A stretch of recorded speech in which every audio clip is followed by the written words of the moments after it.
ಕನ್ನಡ ಭಾಷೆ ಹಿರಿಮೆಗೆ ಧಕ್ಕೆ ಆಗುವ ರೀತಿ ಮಾತನಾಡಿರುವ ತಮಿಳು ನಟ ಕಮಲ ಹಾಸನ್ ವಿರುದ್ಧ ಸುಮೋಟೋ ಪ್ರಕರಣದಡಿ ಕೇಸು ದಾಖಲು ಮಾಡಿಕೊಳ್ಳಬೇಕು ಎಂದು ಆಗ್ರಹಿಸಿ ಇಂದು ಕೊರ್ಲಪುಟ್ಟೆ ಗ್ರಾಮದ ಕನ್ನಡ ಸಂಸ್ಕೃತಿ ಸಂಸ್ಥೆ ಪದಾಧಿಕಾರಿಗಳು ಚಳ್ಳಕೆರೆ ತಹಶೀಲ್ದಾರ್ ರೆಹನ್ ಪಾಷಾ ಅವರಿಗೆ ಮನವಿ ಸಲ್ಲಿಸಿದ್ದಾರೆ. ವೇದಿಕೆಯ ಅಧ್ಯಕ್ಷ ಕೊರ್ಲಪುಟ್ಟೆ ತಿಪ್ಪೇಸ್ವಾಮಿ ಮಾತನಾಡಿ, ಕನ್ನಡ ಭಾಷೆ ತಮಿಳು ಭಾಷೆಯಿಂದ ಹುಟ್ಟಿದೆ ಎಂದು ಹಗುರವಾಗಿ ಮಾತನಾಡಲಾಗಿದೆ. ಕನ್ನಡ ಭಾಷೆಗೆ 2500 ವರ್ಷಗಳ ಇತಿಹಾಸವಿದೆ.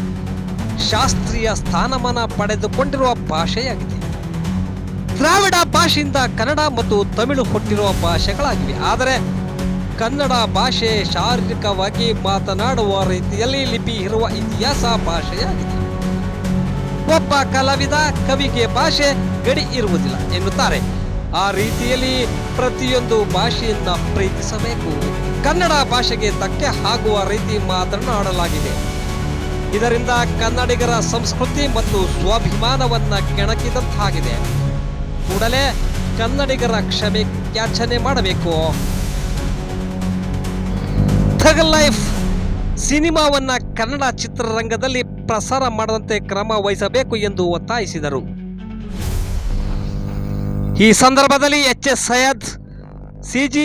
Thippeswamy, H. Lankesh, L T. Thippeswamy, K B. Nagaraj, R. Ravivarma, V. Bettappa, ಪೆನ್ನೋಬಳೆಯ ಸಿನಿಮಾವನ್ನ ಏನು ಬಿಡುಗಡೆ ಮಾಡ್ತಾ ಇದ್ದೇವೆ, ಸಿನಿಮಾಗೆ ಸಂಬಂಧಪಟ್ಟಂತ ಒಂದು ಲೋಗವನ್ನ ಬಿಡುಗಡೆ ಮಾಡ್ತಾ ಇದ್ವಿ ಅನ್ನುವಂತಹ ಹೆಸರನ್ನ ಆಧಾರವಾಗಿ ಇಟ್ಕೊಂಡು ಏನಾದರೂ ಒಂದು ಬೇರೆ ರೀತಿ ಮಾತಾಡಿ ಆ ಸಿನಿಮಾದ ಹೆಸರು ಜನಮಧ್ಯಕ್ಕೆ ಬರೋ ರೀತಿಯಲ್ಲಿ ಪ್ರಚಾರ ಗಿಟ್ಟಿಸುವಂಥದ್ದು ಅವರು ಬೆಳೆಸ್ಕೊಂತ ಇದ್ದಾರೆ.